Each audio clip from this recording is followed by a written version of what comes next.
গতকালকে আমরা একটা সিক্রেট ইনফরমেশন পাই যে মতিনগর মিনা বেগমের বাড়িতে কিছু ড্রাগস মজুদ আছে।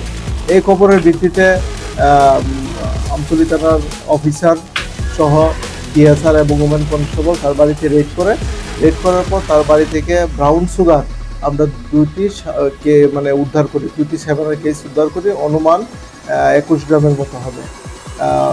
এই ভিত্তিতে আমরা একটা মামলা নিয়েছি, ডিপিএস অ্যাক্টের একটা মামলা নিয়েছি, যার নাম্বার হলো 76/2025 21B 2529 অফ NDPS।